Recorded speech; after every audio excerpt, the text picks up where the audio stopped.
నమస్తే, నేను సతీష్. సాక్షి straight talk స్వాగతం. ఈరోజు స్ట్రైట్ టాక్లో మనతో పాటు మాట్లాడేందుకు గన్నవరం ఎమ్మెల్యే వల్లభనేని వంశీమోహన్ ఉన్నారు. ఆయనతో మాట్లాడే ప్రయత్నం చేద్దాం. సార్ నమస్తే.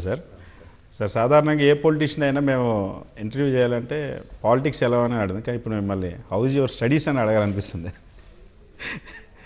ఏంటి ఇప్పుడు మీరు ఐఎస్బిలో ఎందుకు చదువుకోవాలనుకుంటున్నారు, ఎందుకు చదువుతూ ఉన్నారు?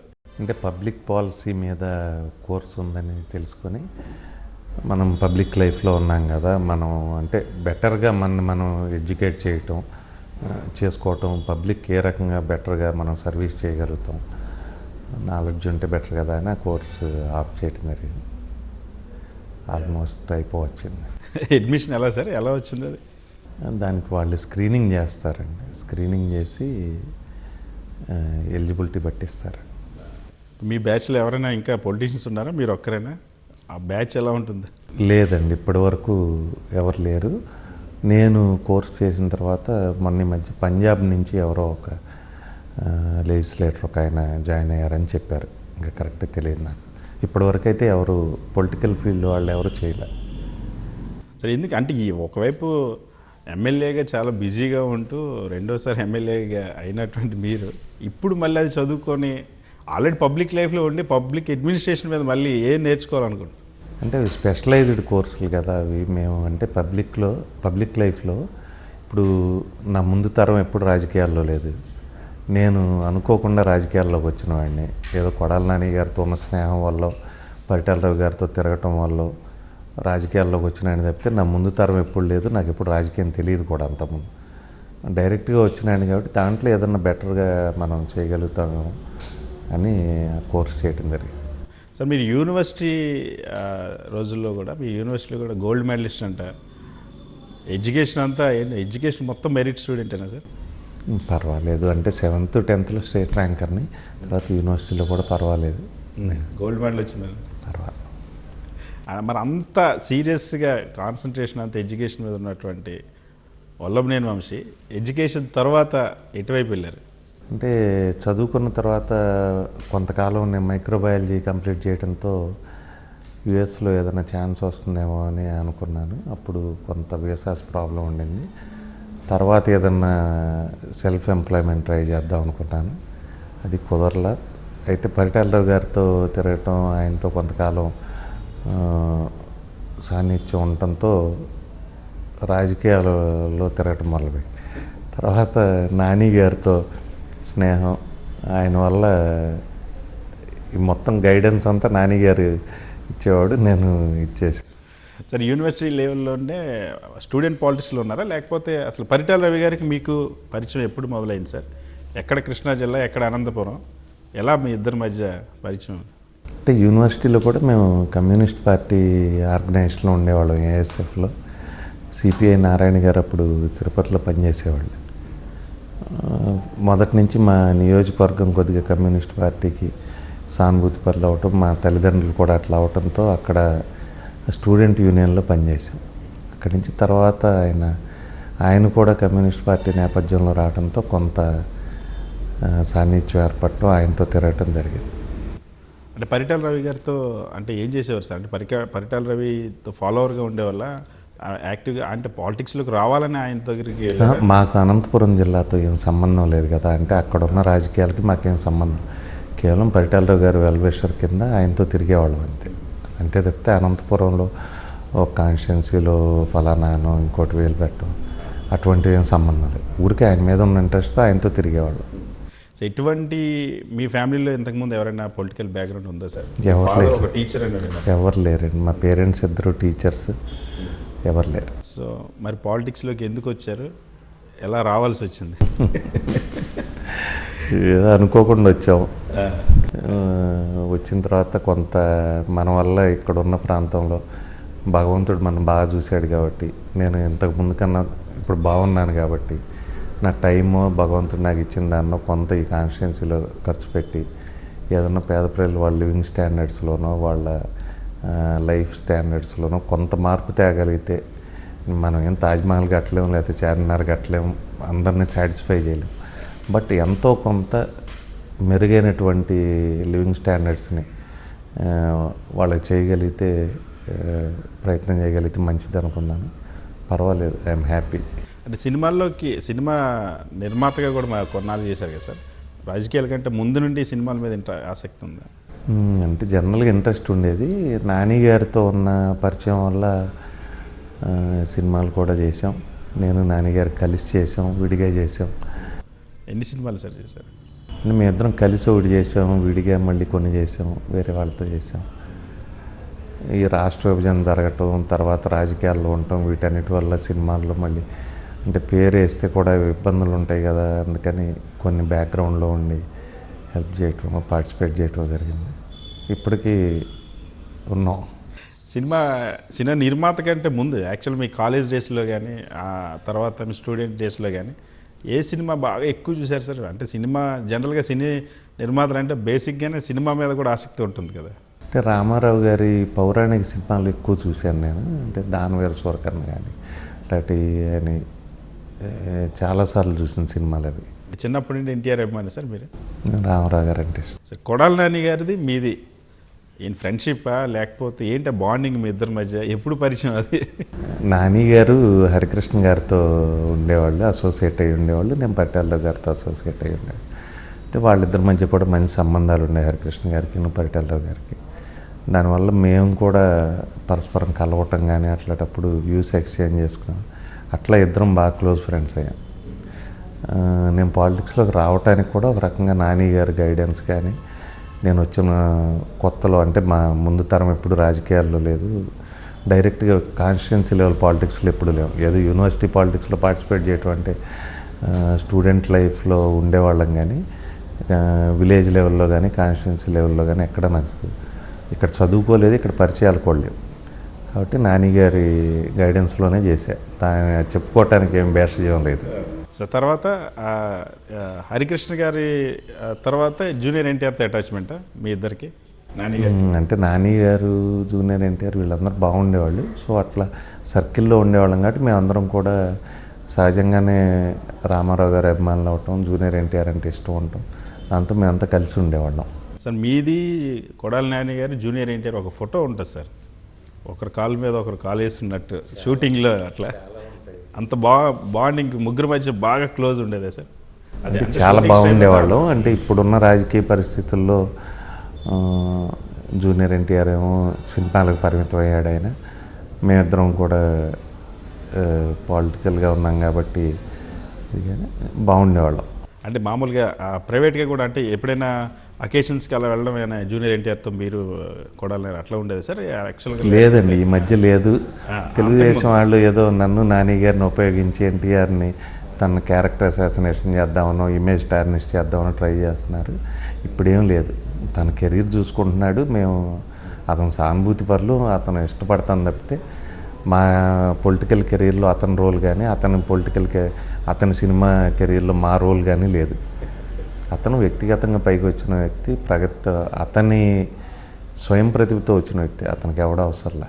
సార్ టీడీపీలో బాగా అప్పుడు హరికృష్ణ గారికి, ఎన్టీఆర్కి ఇద్దరికి చాలా అవమానాలు ఎదురైనట్టున్నాయి కదా సార్? అది అందరికీ తెలుసు. కాకపోతే ఏమవుతుందంటే ఓ పార్టీలో ఉన్నప్పుడు చాలామంది మాట్లాడలేరు కదా. ఇప్పుడు 95లో రామారావు గారిని పదవి నుంచి తీసేశారు, పార్టీ నుంచి తీసేశారు. సరే తీసేసినప్పుడు ఇప్పటికి కూడా కారణం చెప్పేది ఏంటి? మొన్న ఈ మధ్య కూడా చంద్రబాబు నాయుడు గారు ఎక్స్ప్లెనేషన్ ఇచ్చారు. ఏం చెబుతారు? ఆ రోజు నేను చేసింది కరెక్టు, లక్ష్మీభారతి గారి నుంచి పార్టీని రక్షించడం కోసం మనందరం కలిసి చేశాం కదా బాలయ్య అన్నాడు ఆయన. ఆ రోజు చంద్రబాబు నాయుడు గారు చేస్తే దానికి బాలకృష్ణ గారో లేకపోతే హరికృష్ణ గారో పురంధరేశ్వరి గారో దగ్గుబాటి వెంకటేశ్వరరావు గారు వీళ్ళందరూ కూడా ఏకమయ్యి ఎన్టీ రామారావు గారిని దింపి లక్ష్మీభారతి గారి చేతుల నుంచి తెలుగుదేశం పార్టీని రక్షించాము అని చెబుతారు, అంతే కదా. సరే, లక్ష్మీభారతి గారి చేతుల నుంచి రక్షించారు, రామారావు గారిని దింపేశారు. తర్వాత లక్ష్మీభారతి గారు లేదు కదా తెలుగుదేశంలో. మరి వీళ్ళందరూ కలిసి ఉండాల్సిన వాళ్ళు నెల రోజుల్లోనే దగ్గుబాటి వెంకటేశ్వరరావు గారు మళ్ళీ లక్ష్మీభారతి గారి దగ్గరికి వెళ్ళి ఎంపీ ఎందుకు అయ్యాడు? ఆయన రాజ్యసభకి ఎందుకు ఎలక్ట్ అయ్యాడు? సేమ్ హరికృష్ణ గారు మళ్ళీ కొంతకాలానికి చంద్రబాబు నాయుడు గారితో విభేదించి ఎందుకున్నారు? బాలకృష్ణ గారు వాళ్ళ పాప పెళ్ళయ్యే వరకు ఎందుకు చంద్రబాబు నాయుడు గారితో అంటి ముట్టనట్టున్నాడు? పురంధరేశ్వర గారు వేరే పార్టీలోకి ఎందుకు వెళ్ళింది? తెలుగుదేశంలోనే ఉండాలి కదా. తెలుగుదేశంలో ఈరోజు లక్ష్మీపార్వతి లేదు కదా. వీళ్ళందరూ ఎందుకు బీజేపీలోకో లేకపోతే వైసీపీలోకో లేకపోతే ఇంకో పార్టీలోకో కాంగ్రెస్ పార్టీలోకో ఎందుకు వెళ్ళారు? తెలుగుదేశం పార్టీలో ఈరోజు లక్ష్మీపార్వతి గారు లేదు. 95 నుంచి 2022 వరకు 27 ఏళ్లలో ఆమె ప్రమేయం లేదు. వీళ్ళందరూ లక్ష్మీపార్వతి గారి ప్రమేయాన్ని నిరోధించడానికి తెలుగుదేశం పార్టీ మంచి కోసం రామారావు గారిని కూడా వ్యతిరేకిస్తున్నామని వ్యతిరేకించారు. సరే, వెల్ అండ్ గుడ్, మీ సిద్ధాంతమే కరెక్ట్. రామారావు గారు లేరు, లక్ష్మీపార్వతి లేదు పార్టీలో. మీరెందుకు విడిపోయారు? రామారావు గారిని దింపేసిన మీరందరూ, కలిసి దింపేసిన మీరందరూ తర్వాత ఎందుకు కలహించుకున్నారు? ఎందుకు విడిపోయారు? ఎందుకు కాంగ్రెస్ పార్టీకో వైసీపీ పార్టీకో బీజేపీ పార్టీకో వివిధ పార్టీలకి చల్లాచెదురైపోయారు? ఇది ఎవరికైనా సమాధానం దొరుకుతుంది కదా. ఇది చెప్పకుండా బీటింగ్ రౌండ్ ద బుష్ మనం కరెక్ట్ చేసాంగా అంటే ఎనాలిసిస్ చేస్తే ఎవరికైనా అర్థమైపోతుంది కదా.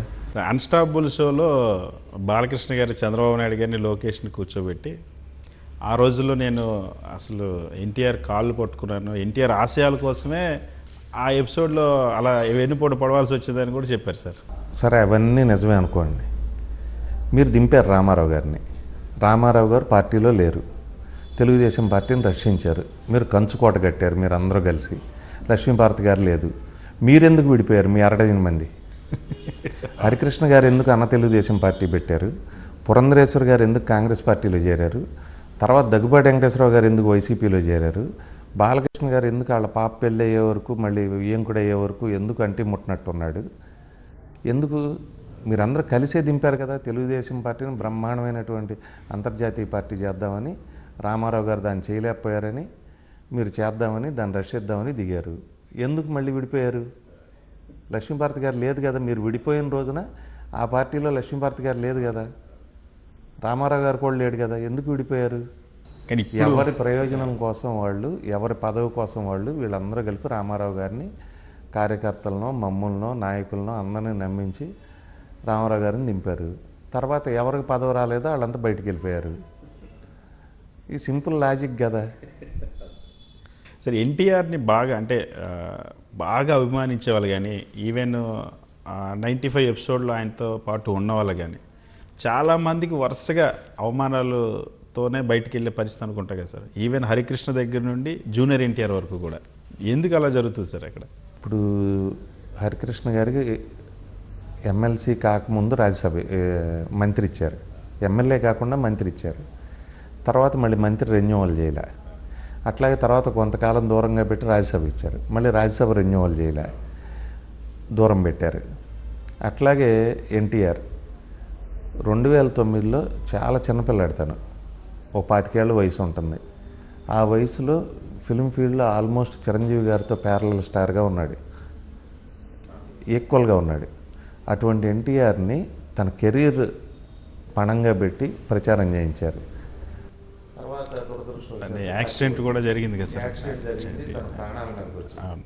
అదృష్టం అభిమానులో లేకపోతే రామారావు గారి ఆశీస్సులో అతను బయటపడ్డాడు. మళ్ళీ ఇది వేసుకున్నాడు.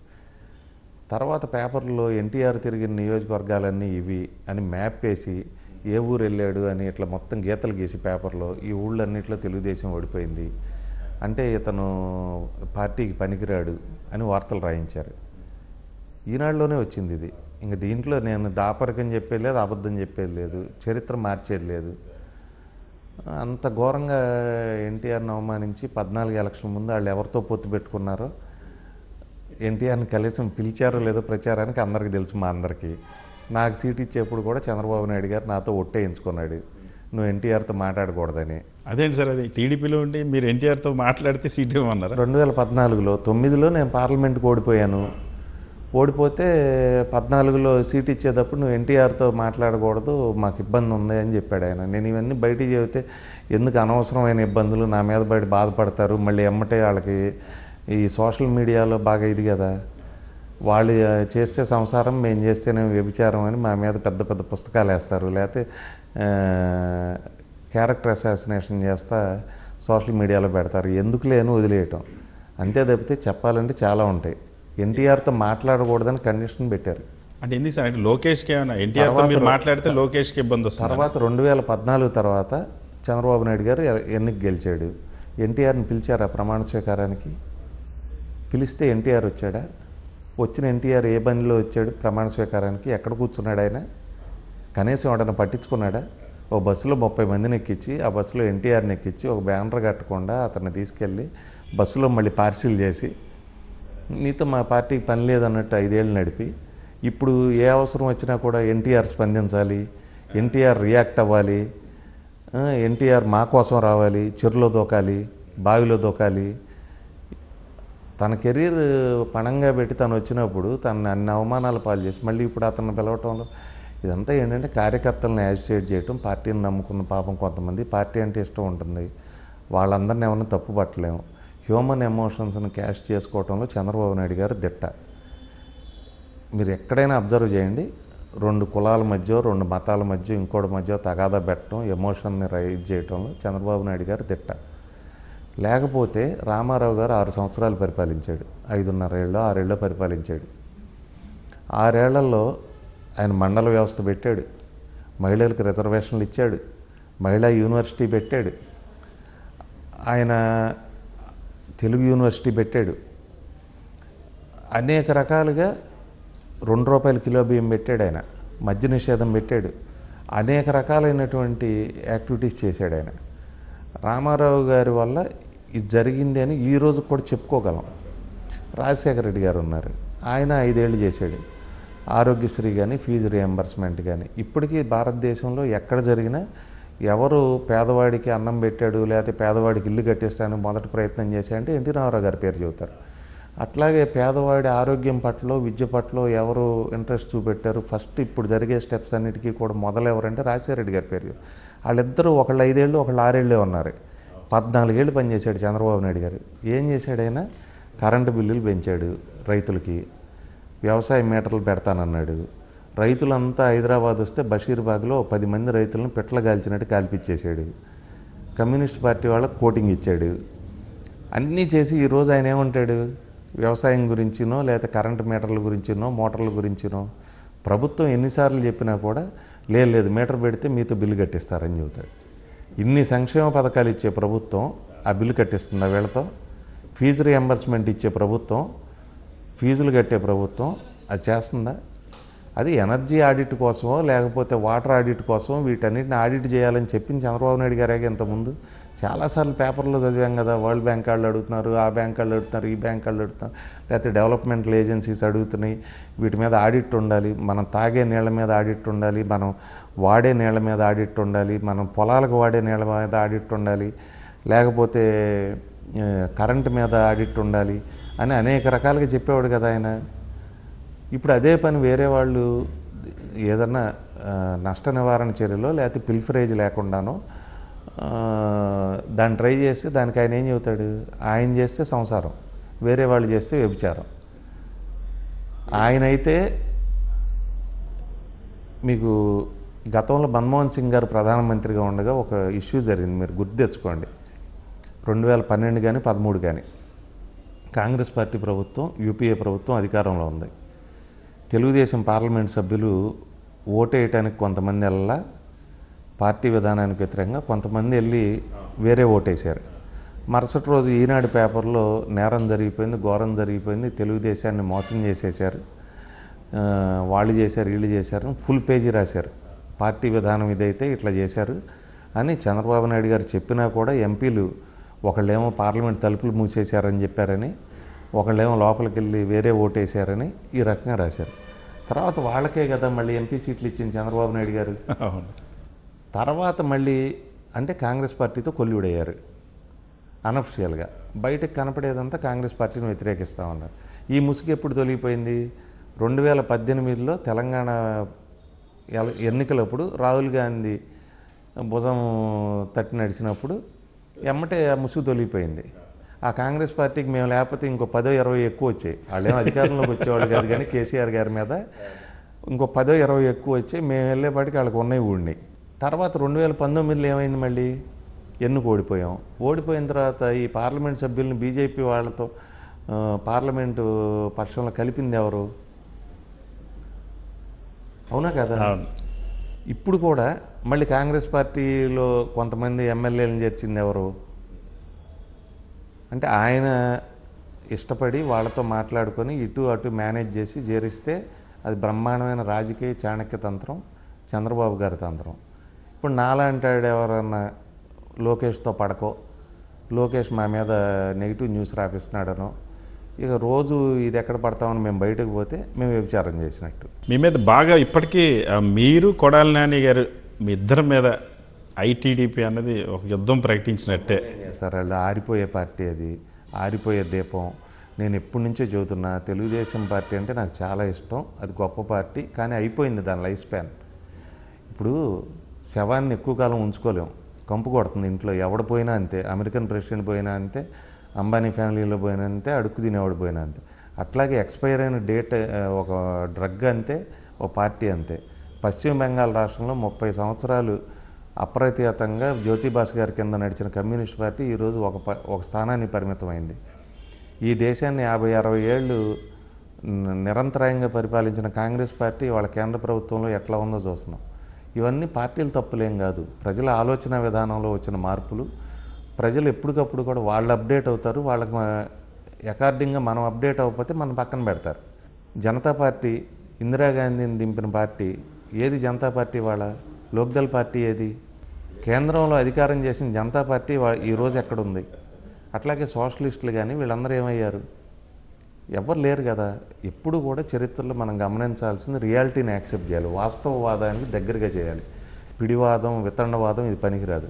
ఇప్పుడు నేను నాయకుడు కావాలనుకోవటం తప్పు కాదు, నా కొడుకు నాయకుడు కావాలనుకోవడం తప్పు కాదు. చంద్రబాబు నాయుడు గారిని నేను ఒప్పుకుంటా. కానీ అబద్ధాలు చెప్పి కార్యకర్తలను మోసం చేయడం తప్పు. నేను పార్టీ మారిన రోజు చెప్పా, వైసీపీకి మద్దతు ప్రకటించిన రోజు చెప్పా, ఇది మునిగిపోతుంది పడవ, చంద్రబాబు నాయుడు గారు మనం ముంచేస్తాడు. ఆయన కొంతమందినేమో కాంగ్రెస్ పార్టీలో చేర్చాడు, తెలంగాణ కాంగ్రెస్లో, కొంతమందినేమో టీఆర్ఎస్లో చేర్చాడు, కొంతమందినేమో కేంద్రంలో బీజేపీలో చేర్చాడు. ఈయన అన్ని పార్టీల్లో ఈయన మనుషులను పెట్టుకుంటున్నాడు, అన్ని వ్యవస్థల్లో పెట్టుకున్నట్టు.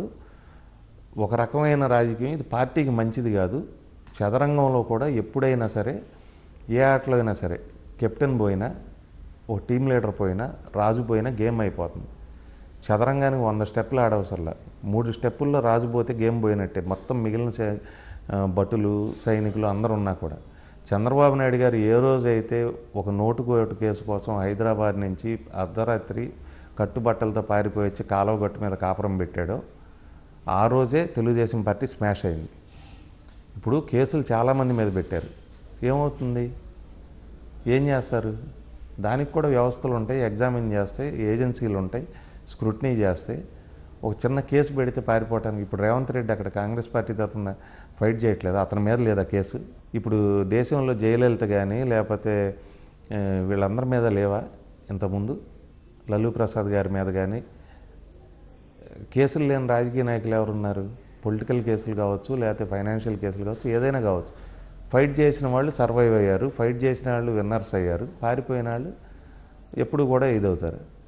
తెలంగాణలో తెలుగుదేశం పార్టీ పరిస్థితి అవుతుందంటే చాలామంది తెలుగుదేశం వాళ్ళు నన్ను తిట్టం మొదలుపెట్టారు. నువ్వు ఈ పార్టీ పాలు దాగి ఈ పార్టీ రొమ్ము గుత్తావా అది ఇదంటే, అరే నేను వాస్తవం చెబుతున్నాను, నేనేమో అట్లా కావాలని కోరుకోవట్లేదు, ఇది అవుతుందో లేదో చూడండి అన్న. మరి హైదరాబాద్లో మన మున్సిపల్ ఎలక్షన్స్లో ఒక వార్డు గెలవగలిగారా? ఒక కార్పొరేటర్ గెలవగలిగారా? ఇవాళ ఏమన్నా అసెంబ్లీ క్యాండిడేట్లు ఉన్నారా? అక్కడ పార్టీ అడ్జస్టులు వెళ్ళి వేరే పార్టీలో చేరి ఎమ్మెల్సీలు తీసుకుంటున్నారు.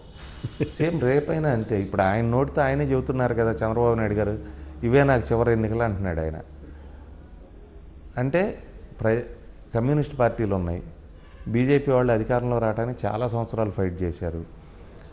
నేను పోటీ చేయగానే అధికారంలోకి రావాలి, అధికారంలో రాకపోతే నేను రాజకీయాలను వదిలేస్తాను అంటే చెరువు మీద అలిగినట్టు. చెరువు మీద అలిగినాడు జీవితం ఏమవుద్దో మనందరికీ తెలుసు. ఇప్పుడు నేను కూడా 2009లో ఓడిపోయా, పార్లమెంటుకి పోటీ చేశాను, రాజగోపాల్ గారు గెలిచాడు. తర్వాత ఎలక్షన్స్ ట్రై చేసాం, మళ్ళీ సక్సెస్ అయ్యాం.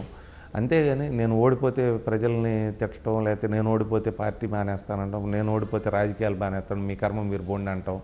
ఇప్పుడు మొన్న విజయవాడ గుంటూరు కార్పొరేషన్ ఎలక్షన్లు అప్పుడు చూసాము, ఆయన అనేక శాపనార్థాలు పెట్టాడు.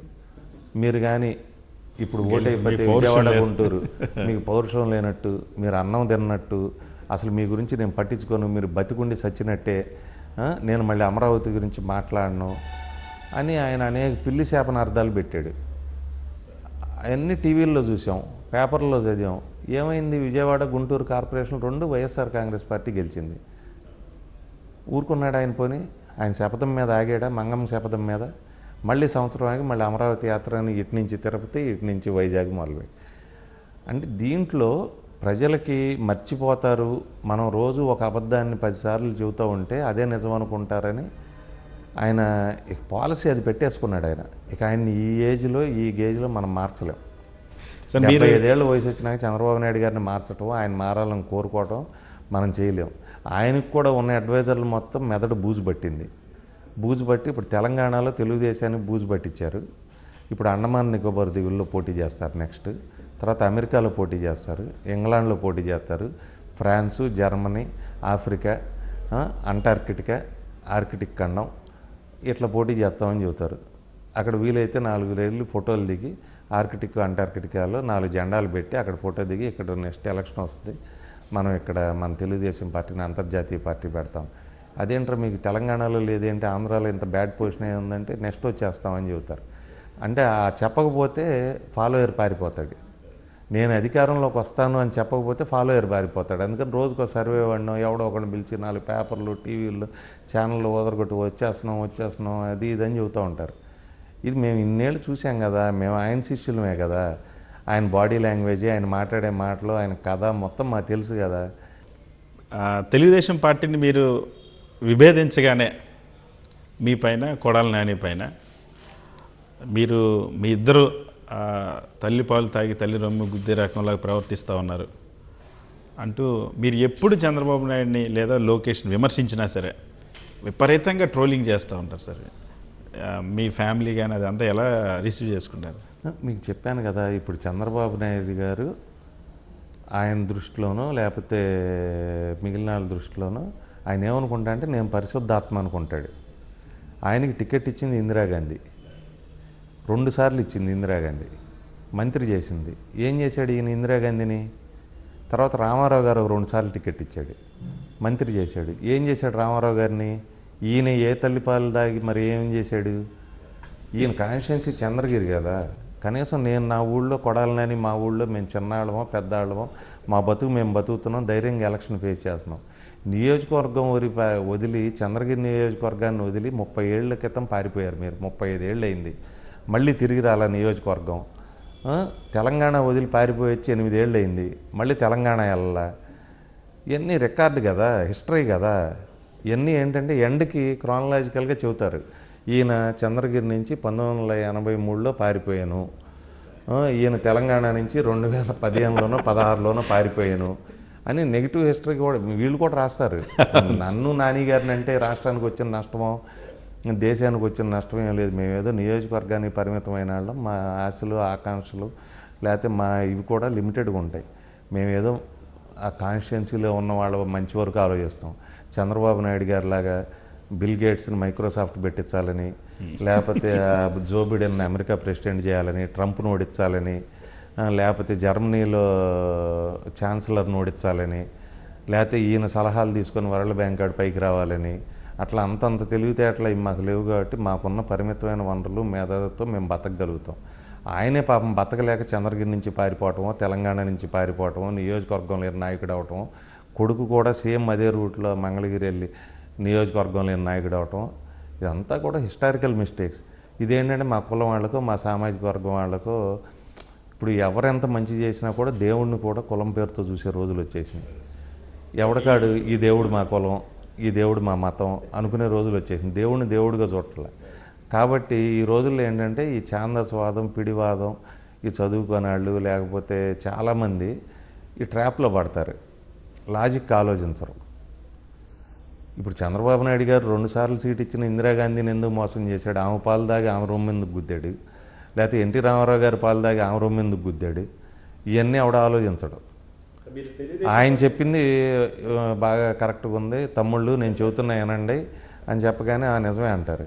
మొన్న కూడా అక్కడెక్కడో తిరుగుతూ చెబుతున్నాడు, ఈయన కొడతానంటున్నాడు, ఫైటింగ్ చేస్తానంటున్నాడు, బ్రూస్లీ అంటున్నాడు, జాకీ చాన్ అంటున్నాడు, మీరు వదిలేస్తే నేనే చూస్తా వాళ్ళు అంతా అంటున్నాడు. 3 సార్లు ముఖ్యమంత్రి చేసినాడు, 3 ప్రతిపక్ష నాయకుడు చేసినాడు. ఇంత అవకాశం చరిత్రలో ఏ రాజకీయ నాయకుడికి రాలా ఇప్పటి వరకు. ఎంత హుందాగా ఉండాలి? ఆయన ప్రవర్తన కానీ వేష భాషలు కానీ ఏమన్నా ఉన్నాయా? ఇంకా మనం ఏం ఎక్స్పెక్ట్ చేయలేము ఆయన్ని. పతనావస్థకు జారిపోయి అత్యంత దీనావస్థలో గడ్డు రోజుల్లో గడుపుతా లాస్ట్కి ఎట్లా ఉంటుందో చూడండి మీరు. అయ్యగారి సొగసు చూడవాలి అధికారాంతంబున అని ఒక సామెత ఉంటుంది. ఈ పిల్లి శాపాలు పనిచేయవు, ఉడతూపులు పనిచేయవు, ఈ అధికారాంతంబులో దీప నిర్వహణ గంధం వినపడదు, స్మెల్ చేయలేరు, మిత్రుల వాక్యం పనిచేయదు. ఇక అన్నీ కూడా లాస్ట్ సిగ్నల్స్ అయ్యి.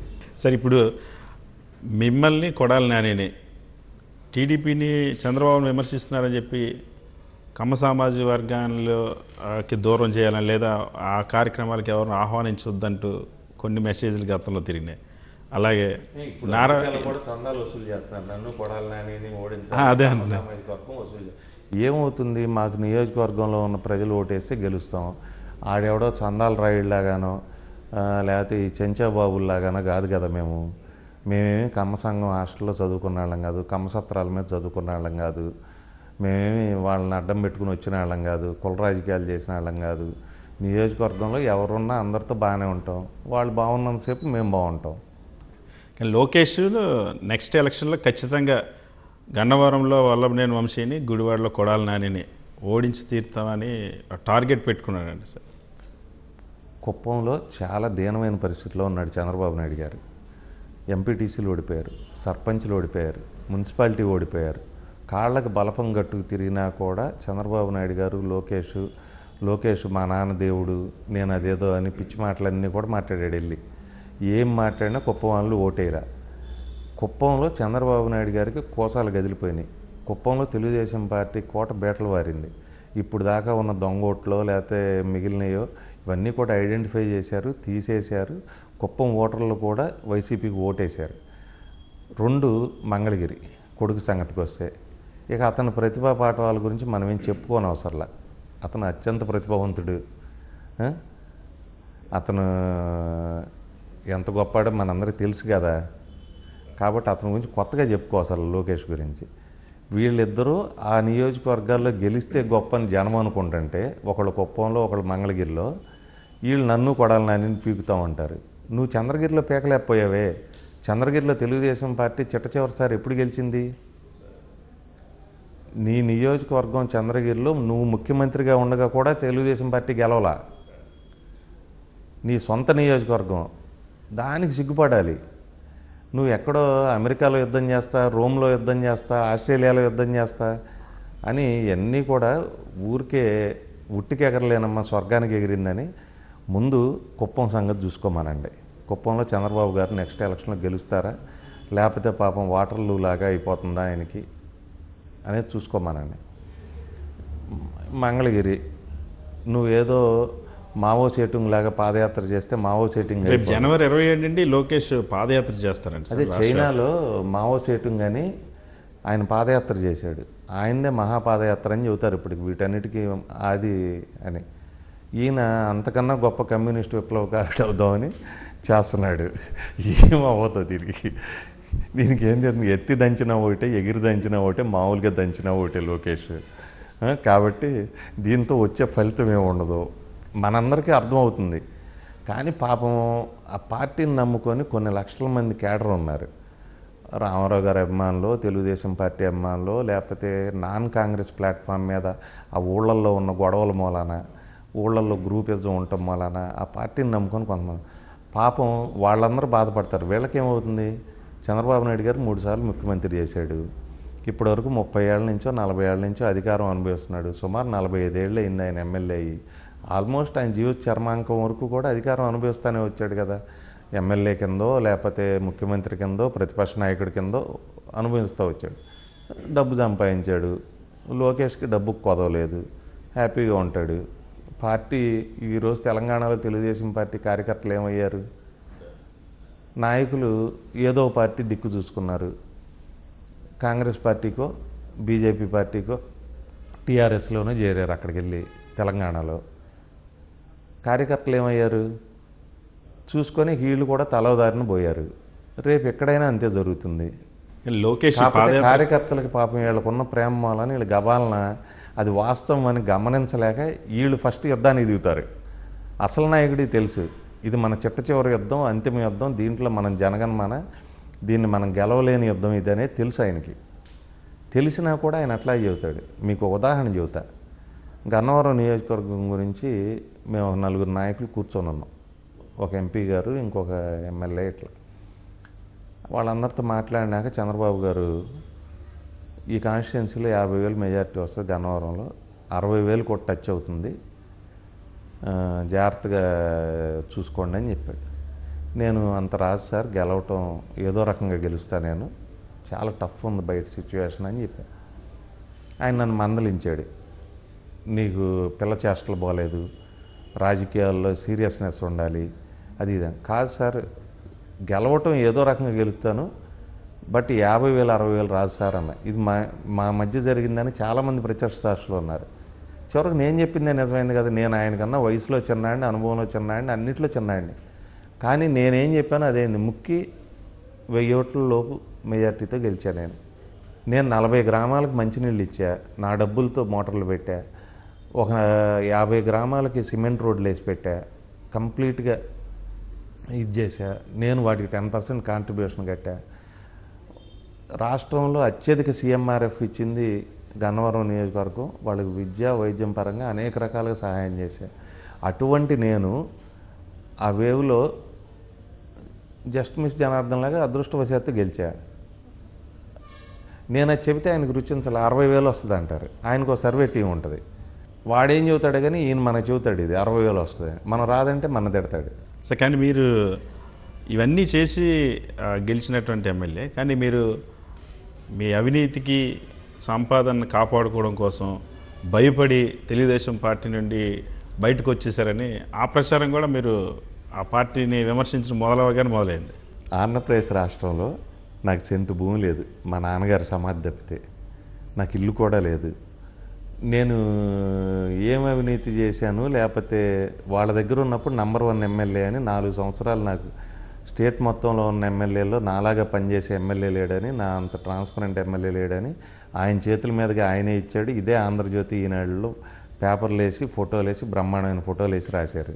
నేను ఆయన నుంచి బయటికి రాగానే నేను అవినీతి చేశానంటారు, లేకపోతే ఆస్తులు కాపాడుకోనంటారు.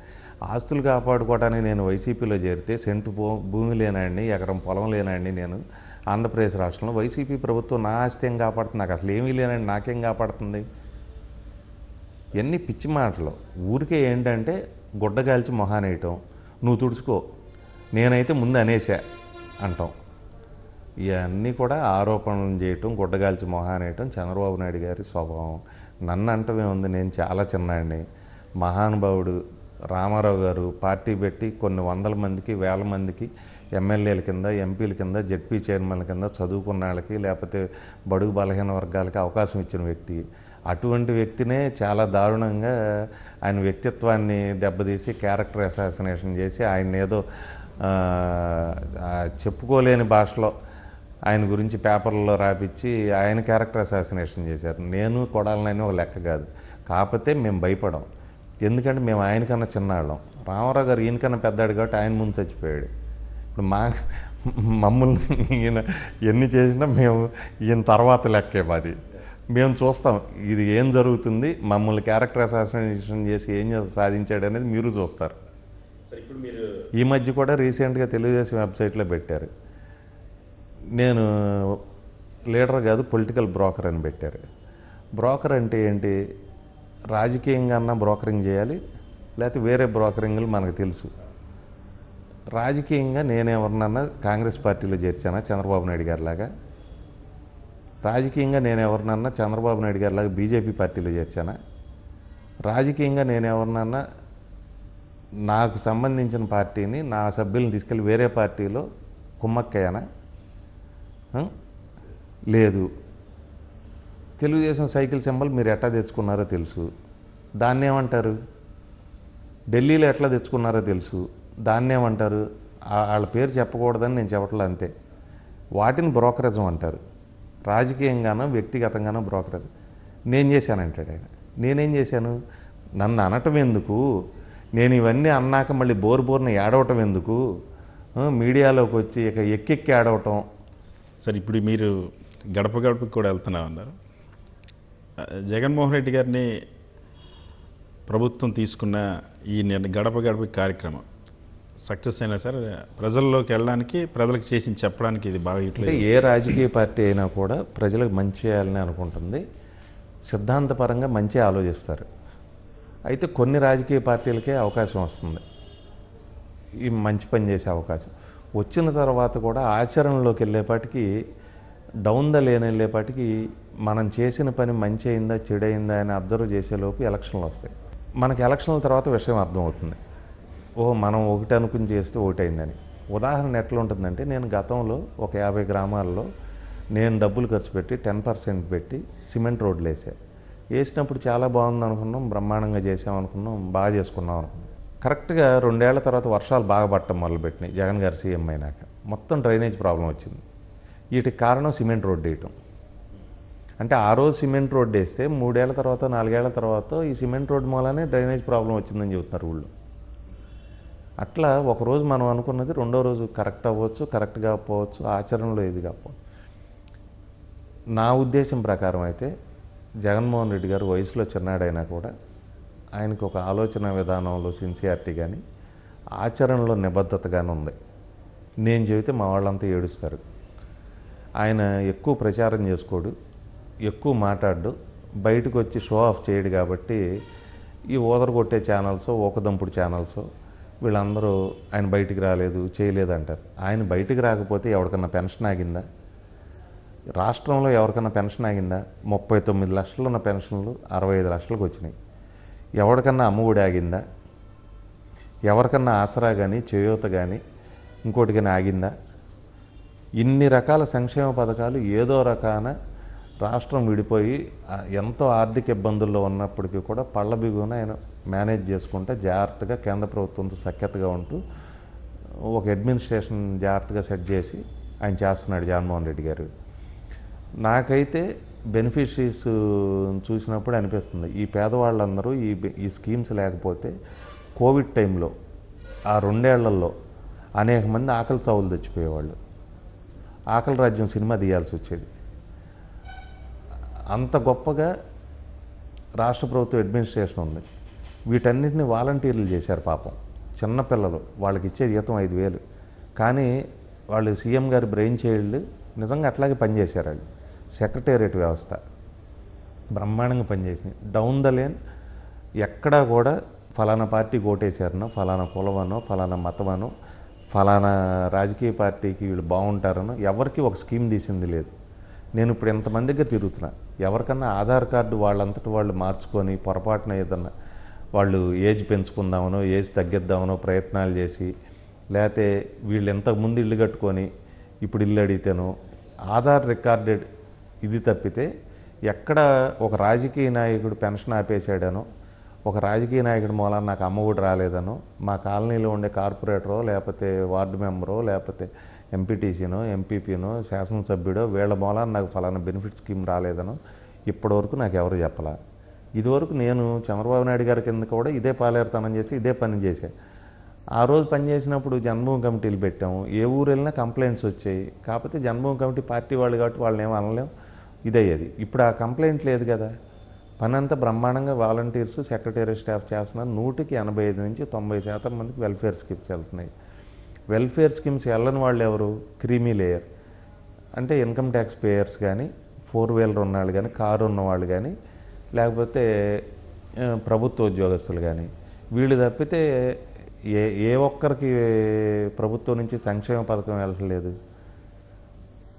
నాతో ఎవరు అంటే ఫలానా రాజకీయ కారణాల వల్ల మేము ఓటేయలేదని లేకపోతే మేము ఇట్లా చేసామని అని అనలా. తెలుగుదేశం వాళ్ళు కూడా చాలామంది కలుస్తారు, నాకు మాట్లాడతారు. మొన్న కూడా గ్రామం వెళ్తే నాకు వాళ్ళు పూలదండేసి మాట్లాడారు. అదేమి అడ్మినిస్ట్రేషన్ వైజ్గా జగన్మోహన్ రెడ్డి గారు చాలా బాగా చేశారు. అంటే మాటలు తక్కువ చెప్పాడు ఆయన, ఎక్కువ చేశాడు ఆయన. మేము కూడా గత ప్రభుత్వంలో సాధికార మిత్రులను పెట్టాం. వాళ్ళకు రూపాయి జీతం ఇవ్వకుండా వాళ్ళని పెట్టి వాళ్ళతో పని చేయించి చివరికి ఆ సాధికార మిత్రులకు పాపం వాళ్ళకు ఒరిగింది లేదు, ప్రభుత్వానికి ఒరిగింది లేదు, ప్రజలకు ఒరిగింది లేదు. దాని బదులు ఈ రోజున ఈయన ఒక శాశ్వతంగా ఒక వ్యవస్థను ఏర్పాటు చేసి వాలంటీర్లని, సెక్రటేరియట్ సిస్టమ్ అని, వాళ్ళకి బిల్డింగ్లు కట్టి, వాళ్ళకి ఇన్ఫ్రాస్ట్రక్చర్ ఇచ్చి, వాళ్ళకి మెటీరియల్ ఇచ్చి, వాళ్ళని ఎంపవర్ చేసి, వాళ్ళ ద్వారా ట్రాన్స్పరెంట్గా వెల్ఫేర్ స్కీమ్స్ అన్నీ కూడా ప్రజలకు వెళ్తూ ఉంటే రాని వాళ్ళు ఎవరన్నా ఉంటే నాతో మాట్లాడమనండి. నేను ఇప్పటికి తిరిగిన గ్రామాల్లో తెలుగుదేశం పార్టీ ప్రెసిడెంట్లు ఉన్నారు, గతంలో నాతో పనిచేసిన వాళ్ళు, వాళ్ళకి చాలా హై అమౌంట్స్ వచ్చినాయి. కానీ ప్రభుత్వం నుంచి వాళ్ళు ఎలిజిబుల్ కాబట్టి వచ్చినాయి. నేనేం వాళ్ళని క్రిటిసైజ్ చేయట్లా. ఎవరు ఎలిజిబుల్ అయితే వాళ్ళకి వచ్చినాయి. ఆ స్కీమ్కి ఉన్న క్వాలిఫికేషన్ బట్టి ఎవరు ఎలిజిబుల్ అయితే వాళ్ళకి వచ్చినాయి. పార్టీ బేసిస్ మీద, కులం బేసిస్ మీద, మతం బేసిస్ మీద ఎవరికి తీసేయలే, ఎక్కడ జరగలేదు. కానీ ఇవన్నీ పప్పు బెల్లాల పంచుతూ ఉన్నారు. దీనివల్ల స్టేట్ కొలాప్స్ అయిపోతుంది, ఆర్థికంగా ధైర్యంగా జగన్మోహన్ రెడ్డి ముంచేస్తున్నారని చెప్పేసి ధైర్యంగా చెప్పమానండి. బయటకు వచ్చి నేను మొత్తం క్యాన్సిల్ చేస్తా, ఎలక్షన్కి వస్తున్నా రమ్మనండి. ఈ మాటలు ఎందుకు? ఈ నంగి మాటలు, నంగనాచి మాటలు.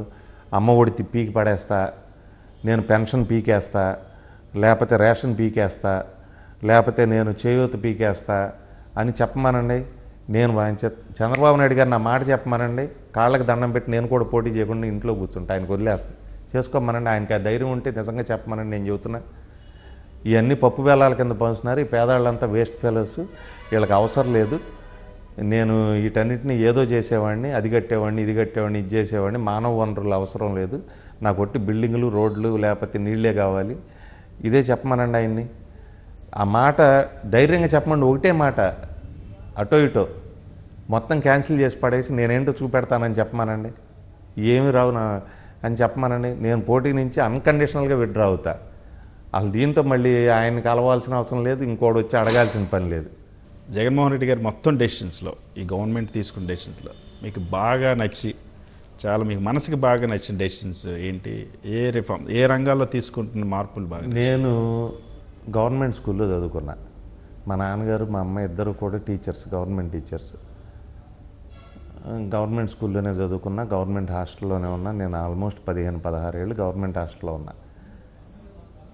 అమ్మ ఒడి పథకం అనేది చరిత్రలో ఎవరూ కూడా ప్రభుత్వ పాఠశాలలో చదువుకునే పిల్లలకి సపోర్ట్ చేయడానికి ఇప్పటివరకు ఇవ్వాల. చాలామంది దీన్ని వేస్ట్ అనుకుంటారు. కానీ ఈరోజు ప్రభుత్వ పాఠశాలలో ఎవరు చదువుతున్నారు? అత్యంత నిరుపేదలు, కటిక నిరుపేదలు, లేకపోతే దినసరి కూలీలు.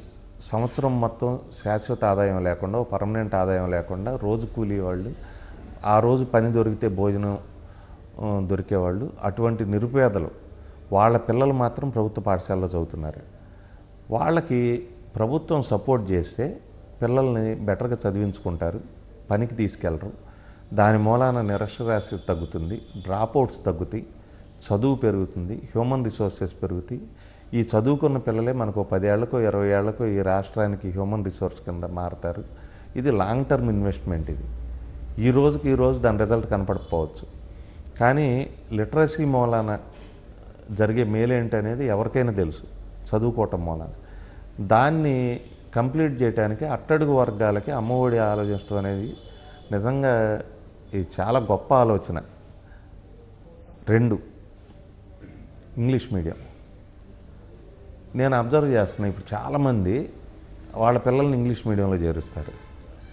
బయటకు వచ్చి తెలుగు చచ్చిపోతుంది, మీ పిల్లల్ని తెలుగులో చేర్చండి, మీ పిల్లల్ని ఇంగ్లీష్లో చేర్చబాకండి, ఇంగ్లీష్ ఆడు మన మీద ఇది రుద్దాడు అని చెబుతారు. మరి వీళ్ళందరూ ఈ చెప్పేటువంటి ప్రముఖులంతా కూడా వీళ్ళ పిల్లల్ని కానీ వీళ్ళ మనవాళ్ళని కానీ ఈ చెప్పేవాళ్ళు ఒక్కడైనా సరే నీతి జాతి కలిగినాడు ఎవడన్నా ఆడి పిల్లల్ని, ఆడి మనవాడిని ఎవడన్నా తెలుగు మీడియంలో చదివించాడా? వీళ్ళు ఇంగ్లీష్ మీడియంలో చదివిస్తారు, ఫ్రెంచ్ నేర్పిస్తారు, స్పానిష్ నేర్పిస్తారు, గిటార్లు నేర్పిస్తారు. అవన్నీ మరి మన కల్చర్ కదా. పేదవాడి పిల్లలు మాత్రం తెలుగు మీడియంలో చదువుకోవాలి. అంటే పేదవాడి కింద మిగిలిపోవాలి, ఆడికి భాషా పరిజ్ఞానం రాకూడదు, ఆడికి కమ్యూనికేషన్ స్కిల్స్ రాకూడదు, ఆడు ఎప్పుడు కూలాడి కింద మిగలాలి, కూలాడి బిడ్డ మనకు కూలీ చేయాలి, మనం మాత్రం పాన్పు ఎక్కువ లేకపోతే పల్లకి ఎక్కువ తిరుగుతూ ఉండాలి.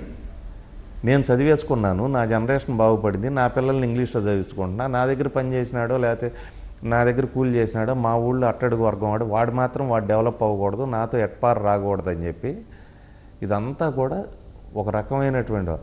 ఇప్పుడు ఈ చెప్పేవాళ్ళలో కొంతమందికి స్కూల్స్ ఉన్నాయి, పాఠశాలలు ఉన్నాయి, చాలా ప్రెస్టీజియస్ స్కూల్స్ ఉన్నాయి. ఇంగ్లీష్ మీడియం వద్దు తెలుగు మీడియం, వాళ్ళ స్కూల్స్లో ఎందుకు ఇంగ్లీష్ మీడియం చెబుతారు? వాళ్ళ కాలేజీల్లో ఎందుకు ఇంగ్లీష్ మీడియం చెబుతారు? రాష్ట్రం మొత్తం ఒకటే విధానం చేయండి. మొత్తం ప్రైవేట్ పాఠశాల అయినా గవర్నమెంట్ పాఠశాల అయినా తెలుగు మీడియంలో చెప్పాలి ఈ స్టాండర్డ్ వరకు. ఇంగ్లీష్ ఎవరికి చెప్పడానికి లేదు. నారాయణలో చెప్పకూడదు, చైతన్యాలో చెప్పకూడదు, రామోజీరావు గారి స్కూల్ అయిన రమాదేవి పబ్లిక్ స్కూల్లో చెప్పకూడదు అని చెప్పండి. రాష్ట్రం మొత్తం ఒకటే విధానం చేయండి. ఎవరు విమర్శించరు కదా.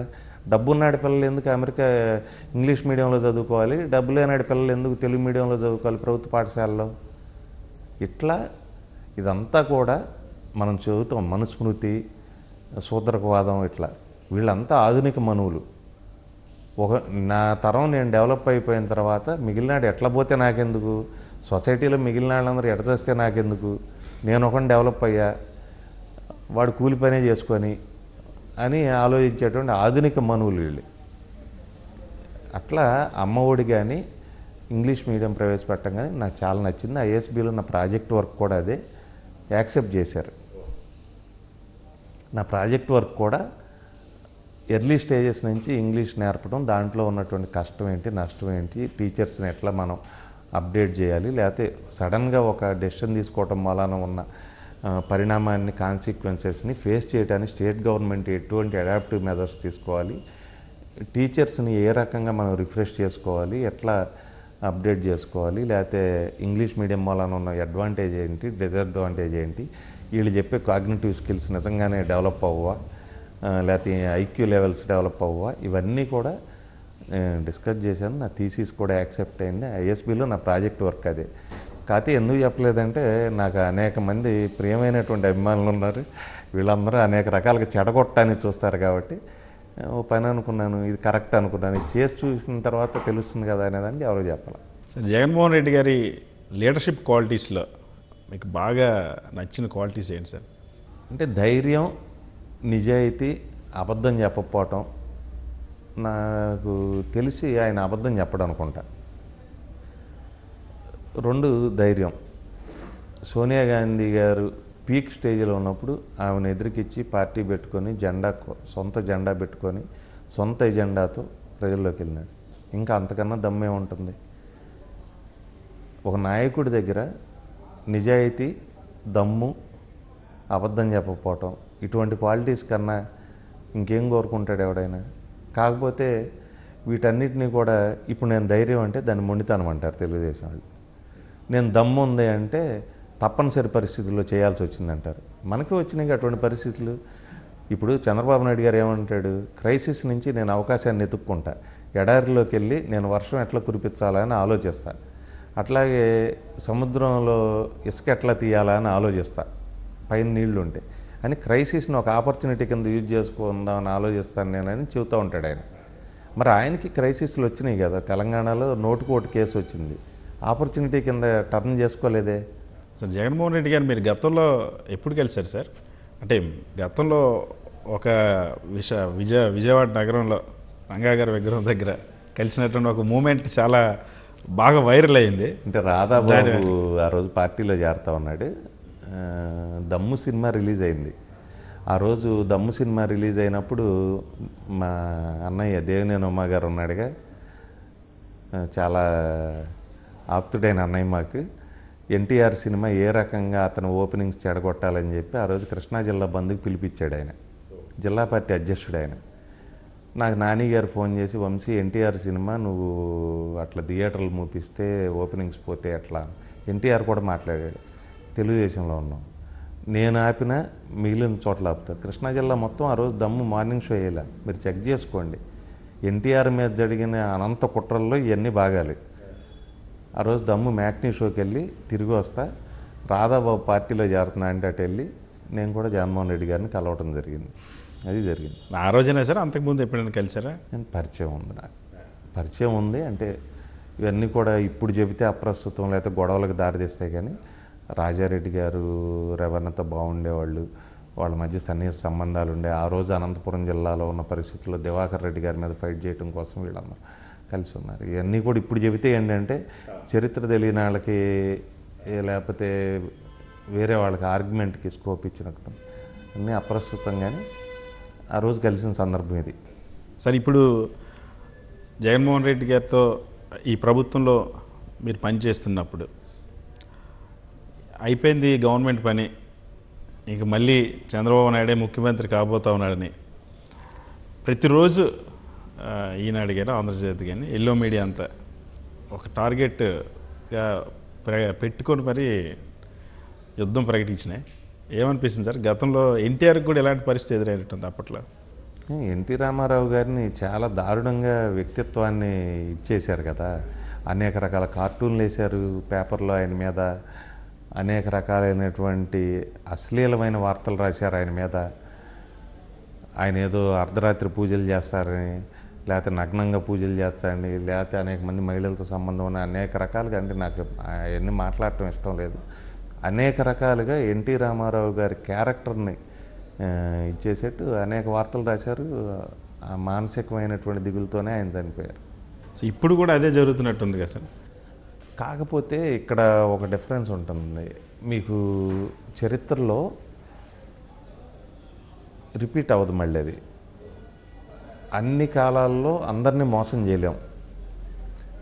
ఆ రోజున ఎన్టీ రామారావు గారిని మోసం చేసి ఉండొచ్చు. దానికి ఆయన వయసు కానీ, ఆ రోజున్న పరిస్థితులు కానీ, పివి నరసింహారావు గారు ప్రధానమంత్రిగా ఉండటం కానీ, ఆయన ఎన్టీఆర్ గారికి సపోర్ట్ చేయకపోవటం కానీ, తెలుగుదేశం పార్టీ 2 ముక్కలు అయితే మనకు బాగుంటుందనే ఉద్దేశంతో ప్రధానమంత్రిగా ఉన్నవాళ్ళు, లేకపోతే ఇంకొకళ్ళు, వాళ్ళందరూ చంద్రబాబు నాయుడు గారికి కొమ్ముగాయటం, వీటన్నిటి మూలంగా అయి ఉండొచ్చు. కానీ ఈరోజు జగన్మోహన్ రెడ్డి అనే ఆయన వారసత్వ రాజకీయానికి పైకి కనిపించినా కూడా, అంటే రాజశేఖర రెడ్డి గారి బ్రాండ్ కనపడ్డా కూడా, సొంత పార్టీ పెట్టుకొని, సొంత జెండా పెట్టుకొని, సొంత ఎజెండాతో వచ్చిన నాయకుడు. ఆయన ఏం కాంగ్రెస్ పార్టీ జెండా మీద గెలవలా, కాంగ్రెస్ పార్టీ తరఫున ఎన్నికల్లోకి వెళ్ళాల. ఆయన సొంత జెండా పెట్టుకున్నాడు. ఆ సొంత జెండాని ప్రజలు ఆశీర్వదించారు. కాబట్టి పేరుకి వాళ్ళ నాన్నగారు ముఖ్యమంత్రిగా పనిచేశారు కాబట్టి వారసత్వంగా కనపడ్డా కూడా, ఈయన రెక్కల కష్టంతో అధికారంలోకి వచ్చిన వ్యక్తి జగన్మోహన్ రెడ్డి. ఆయనకేం ఉత్తిపుణ్యాన్ని రాలా. మా లోకేష్ బాబు లాగా ఊరికే ఎమ్మెల్సీ అయిపోయి దొడ్డిదారిలో మంత్రి అయిపోవాలి. ఆయన పార్టీ పెట్టుకున్నాడు, ఆయన జెండా కుట్టుకున్నాడు, ఆయనే ఎజెండా పెట్టుకున్నాడు, ఆయన జనంలోకి వెళ్ళాడు. ఇక చాలా డిఫరెన్స్ ఉంది. ఆయన ఒక లీడరు. ఆయన ఇంకోటి పార్టీని కొట్టేలా, ఇంకోటి పార్టీ తరఫున పోటీ చేయాల. కాబట్టి జగన్మోహన్ రెడ్డి గారిని ఏం చేయలేరు. అంటే ఆయన ఫైటరు, ఆయన ధైర్యమో దమ్మో సోనియా గాంధీ మీద ఫైట్ చేసింది చూసాము. పాదయాత్ర చేసినప్పుడు, ఓదార్పు చేసినప్పుడు ఆయన ఎట్లా తిరిగాడో చూసాము. ఈరోజు వెల్ఫేర్ స్కీమ్స్ ఇవన్నీ అవ్వని మేము కూడా తెలుగుదేశం పార్టీలో ఉన్నప్పుడు మాకు చెప్పేవాళ్ళు క్లాసుల్లో, ఇవేమీ జరగవు, ఇందులో ఒక్కటి కూడా అవ్వదు, ఇవి మనం ఇవ్వలేమా ఏంటి, ఇవన్నీ కూడా ఊరికే మేనిఫెస్టోలో అబద్ధాలు చెబుతున్నారనేవాడు. మేము కూడా నమ్మేవాళ్ళం. ఆ స్కూల్లో ఉన్నప్పుడు అదే నమ్ముతాం కదా. తర్వాత చూస్తే ఇప్పుడు 3.5 ఏళ్ళు అయింది. 3.5 ఏళ్ళ నుంచి మొత్తం రాష్ట్రంలో ఒక 85 నుంచి 90% పబ్లిక్కి ఏ పార్టీ వాడైనా కూడా వెల్ఫేర్ స్కీమ్స్ వెళ్తున్నాయి. డెవలప్మెంట్ స్కీమ్స్ కూడా జరుగుతున్నాయి. ఒకరోజు ఎక్కువ జరుగుతాయి, ఒకరోజు తక్కువ జరుగుతాయి. ఎక్కడా ఆగలేదు కదా. మరి ఆ రోజున మేము ఎందుకు చేయలేకపోయాము? గతంలో చంద్రబాబు నాయుడు గారు ఆధ్వర్యంలో నేను ఎందుకు అమ్మఒడి ఇవ్వలేకపోయాను? ఆయన ఎందుకు ఇవ్వలేకపోయాడు అమ్మఒడి? ఆయన ఎందుకు ఎన్నికలకు 3 నెలల ముందు మాత్రమే పెన్షన్ పెంచాడు? 5 ఏళ్ళు ఇవ్వలేదు కదా.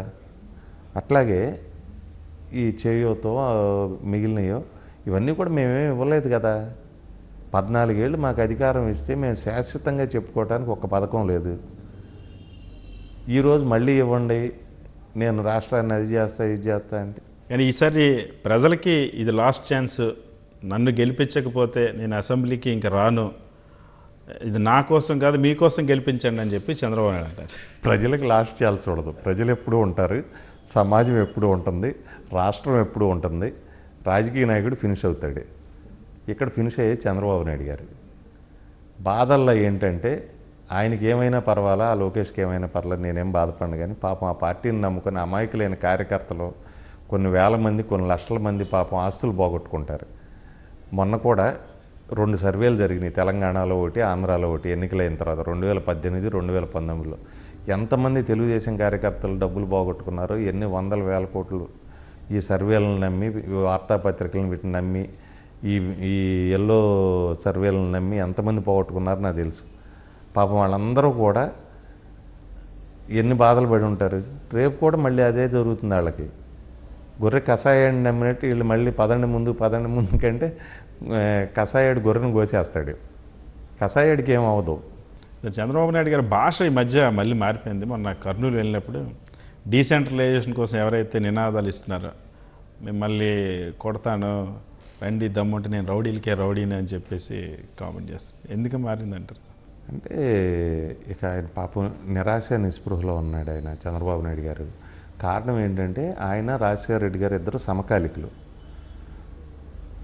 రాజశేఖర రెడ్డి గారి కొడుకు జగన్మోహన్ రెడ్డి గారు సొంత పార్టీ పెట్టుకొని సొంత జెండాతో సొంత ఎజెండాతో ఆయన ముఖ్యమంత్రి అయ్యాడు.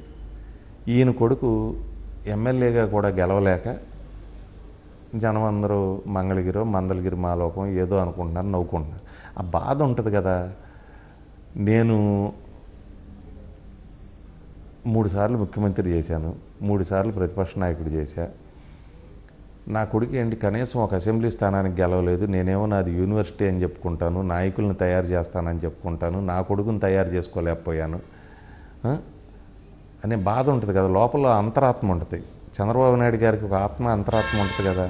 అది లోపల నుంచి అదుర్ సినిమాలో మా ఆత్మ పిలిచినట్టు చెబుతూ ఉంటుంది కదా. ఈయన బయటికి ఏం చెప్పినా కూడా ఇప్పుడు వంశీ, నాని లాంటి వాళ్ళని నేను కొన్ని వేల మందిని తయారు చేస్తాను, తెలుగుదేశం పార్టీ ఒక యూనివర్సిటీ అని రామారావు గారు తయారు చేసిన మొత్తం కూడా ఈయనే చెప్పుకుంటాడు. రామారావు గారిని కూడా నేనే తయారు చేశానని చెప్పుకుంటాడు ఆయన. ఆయనకి నేనే సలహా ఇచ్చానని, నేనే తయారు చేశానని, నేనే గైడెన్స్ ఇచ్చానని, పార్టీని నేనే స్ట్రక్చర్ చేశానని, పార్టీని ఒక శాడిల్లో కూర్చోబెట్టానని కూడా ఆయనే చెప్పుకుంటాడు. మరి అంత చెప్పుకునే వ్యక్తికి పాపం లేక ఉత్తమ పుత్రుడు కావాల్సినాడు, ఉత్తపుత్రుడో ఏదో ఒకటి అయిపోయి ఇంకో దత్తపుత్రుడి మీద డిపెండ్ కావాల్సి వస్తే ఇక ఏం చేస్తాడు పాపం. ఆ నిరాశ నిస్పృహ, అధికారం లేదనే బాధ కన్నా కూడా తన తర్వాత తన రాజకీయ వారసత్వం పాసాన్ చేయలేకపోతున్నాడు, ఆయన మ్యాంటిల్ పాసాన్ చేయలేకపోతున్నాడు అనే బాధ ఉంది. తనే ఫైట్ చేయలేంది జగన్మోహన్ రెడ్డితో తన కొడుకు ఏం చేస్తాడు అనేటువంటి ఒక రియాలిటీని యాక్సెప్ట్ చేసిన నిరాశవాదం. వీటన్నింటినీ కప్పిపుచ్చుకొని మేకతోలు కప్పుకున్న పులిలాగా కొన్ని రోజులేమో ప్రవచనాలు చెప్పటం, కొన్ని రోజేమో మేక గాంభీర్యం, మొత్తం డిఫరెంట్ షేడ్స్ కనపడతాయి. కొన్ని రోజులు అసలు రాజకీయాల్లో ఇటువంటి భాష వాడచ్చా, హుందాతనం అంటే నన్ను చూసి నేర్చుకోవాలి, ప్రెసిడెంట్ దగ్గర ప్రైమ్ మినిస్టర్ దగ్గరకు మా వాళ్ళు వెళ్తే చెప్పారు నా బట్టలు బాగుంటాయంట, నా బూట్లు బాగుంటాయంట, నా డ్రెస్ బాగుంటుందంట అని చెబుతాడు. కొన్ని రోజులైనా కొన్ని రోజులాగా ఉన్నట్టుండి మీ తోకలు కత్తిరిస్తా, మీ కాళ్ళు ఇరగొడతా, మీ తలకాయ బాలు కొడతా, మీ వల్ల కాకపోతే నా దగ్గరికి పంపండి, వాడి సంగతి చూస్తా, వాడు అంతు చూస్తా, మీ గుండెల్లో నిద్రపోతా. ఈయన ఇంట్లో పడుకోలేడా, ఆడి గుండెల్లో ఈడి గుండెల్లో నిద్రపోవడానికి ఈయనకి రూమ్ లేదా? ఎందుకు ఈ పిచ్చి మాటలు ఇవన్నీ కూడా మంగమ్మ శపథాలు, ఇవన్నీ పిల్లి శాపాలు అంటారు మామూలుగా నాటు భాషలో. పిల్లి రోజు గోడ మీద కూర్చొని శాపాలు పెడుతుంటుంది, ఏమవుతుంది ఎవడికేం కూడదు, అట్లాగే మంగమ్మ శపథాలు అంటారు. వీటన్నిటి మూలాన్ని ఏం తేలదో. ఆయన పాపం బాధలో ఉన్నాడు. మనం కూడా ఆయన బాధను అర్థం చేసుకోవాలి. చంద్రబాబు నాయుడు గారి బాధను మనం ఆయన షూస్లోకి వెళ్ళి ఓహో ఒక తండ్రి అప్రయోజకుడైన కొడుకుతో పడే బాధ ఎట్లా ఉంటుందన్నమాట అని గోపీచంద్ గారి నవల ఉంటుంది, ఒక అసమర్థుడి జీవనయాత్ర అని. అలాగే ఒక అసమర్థుడైన తండ్రి జీవనయాత్ర అని దాన్ని అనుకొని కంప్యూటర్ కనిపెట్టిన వ్యక్తి, ఫోన్ కనిపెట్టిన వ్యక్తి, లేకపోతే అసలు మొత్తం ఇంతమందిని ప్రధానమంత్రులు చేసినాడు, రాష్ట్రపతులు చేసినాడు, కొడుకునేమో శాసనసభ్యుడు కూడా చేయలేకపోతున్నాడు. కళ్ళ ముందే పార్టీ ఒక ప్రాంతంలో తుడిచిపెట్టుకుపోయింది, రెండో ప్రాంతంలో ఆల్మోస్ట్ అట్లాగే ఉంది వెంటిలేటర్ మీద. ఈ పాపం అని ఆయన మైండ్ సెట్ని, మెంటాలిటీని మనం అర్థం చేసుకోవాలి. మనం సానుభూతిగా ఉంటుంది తప్పితే ఇక అంతిమ దశలో ఉన్నాడి మీద మనం ఎందుకు మాట్లాడటం. కానీ తను లీడర్ అని ప్రూవ్ చేసుకోవడానికి లోకేష్ ఈ పాదయాత్ర కోసం కొంచెం స్టైల్ కూడా, బాడీ స్టైల్ కూడా మార్చినట్టున్నారు కదా సార్. గడ్డం పెంచుతున్నారు, మళ్ళీ ఫిట్నెస్ అది కూడా మారినట్టుంది కదా సార్, అబ్జర్వ్ చేసి ఉంటారు. నక్క నాగలోకం వెళ్ళినా కూడా పులి అవ్వదు, నాగలోకంలో పెట్టినా కూడా నక్క పులి అవ్వదు. కుక్క కూడా అంతే, దాని సింహాసనం మీద కూర్చోబెట్టినా సింహం అవ్వదు. మీకు కొన్ని క్యారెక్టర్స్, కొన్ని ట్రేడ్స్, కొన్ని లీడర్షిప్ క్వాలిటీస్ కావాలి. అవి చంద్రబాబు నాయుడు గారికి వచ్చినాయి, ఆయన సర్వైవ్ అయ్యాడు, ఆయన ఎగ్జిస్ట్ అయ్యాడు, అక్కడి వరకు. ఇతనికి ఏం రాలేదు. ఇతని గురించి మాట్లాడటం వేస్ట్. నేను చెబుతున్నా కదా, అతనికి వచ్చిందల్లో ఒకటి ఐటీడీపీ అని పెట్టి దాంట్లో అందరి మీద, మా భార్యల మీద, మా పిల్లల మీద, ఇంకోళ్ళ మీద వ్యాసాలు రాపిస్తాం. ఒక 2 ఏళ్ల తర్వాత ఎవడి మీద రాపిస్తాడో చూస్తాం కదా. 24 ఎలక్షన్ల తర్వాత ఇదే లేనప్పుడు ఐటీడీపీ ఉండదు, ఈడి భాష ఉండదు, ఈడి రోత ఉండదు, ఈడి సేను వదిలిపోతుంది. సార్ ఇప్పుడు పవన్ కళ్యాణ్ కూడా ఈ మధ్య ముఖ్యమంత్రి గారి పైన విమర్శలు చేస్తూ ఉన్నారు. అలాగే నాకు ఒక అవకాశం ఇవ్వండి అని చెప్పేసి అంటున్నాడు. ఏం జరుగుతుంది? ఖడ్గం సినిమాలో సంగీత అని ఒక ఆర్టిస్ట్ ఉంటుంది, ఒక్క ఛాన్స్ ప్లీజ్ అని డైరెక్టర్. అట్లా ఆయనేమో ఒక్క ఛాన్స్ అంటాడు, చంద్రబాబు నాయుడు గారేమో లాస్ట్ ఛాన్స్ అంటాడు. ప్రజలు చాలా తెలివిగలవాళ్ళు. నేను మాట్లాడినా మీరు మాట్లాడి ఇంకోటి మాట్లాడినా ఇంప్రెస్ అవ్వరు. వాళ్ళు రియలిస్టిక్గా ఉంటారు. ఏ ప్రభుత్వం వల్ల మంచి జరిగింది, ఏ ప్రభుత్వంలో మంచి జరుగుతుంది, ఏ నాయకుడు సిన్సియర్గా ఉన్నాడు అనేది ఆలోచిస్తారు. ఏ ప్రభుత్వం కూడా 100కి 100 పాళ్ళు ప్రజలందరినీ సంతృప్తిపరచలేదు. మనకు ఒక కోరిక తీరిన తర్వాత లేకపోతే ఒక నీడ్ తీరిన తర్వాత ఇంకోటి వస్తుంది, ఇంకో నెసిటీ వస్తుంది. ఇట్లా కంటిన్యూస్ ప్రాసెస్. అది డెవలప్మెంట్ అయినా అంతే, వెల్ఫేర్ అయినా అంతే. ఇట్లా వీటన్నిటిని వాళ్ళు ఎవాల్యుయేట్ చేసుకుంటారు.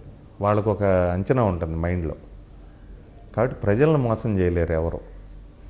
ప్రజలు ఏం చేస్తారో చూస్తారు కదా. పవన్ కళ్యాణ్ వైఎస్ఆర్ కాంగ్రెస్ పార్టీలు ఎవరైతే విమర్శిస్తారో తన్ని వాళ్ళందరినీ కూడా చెప్పులతో కొడతానని చెప్పి రండిరా నా కొడుకులారంటే. చెప్పులు అందరికి ఉన్నాయి కదా, చెప్పులు అందరికి ఉన్నాయి.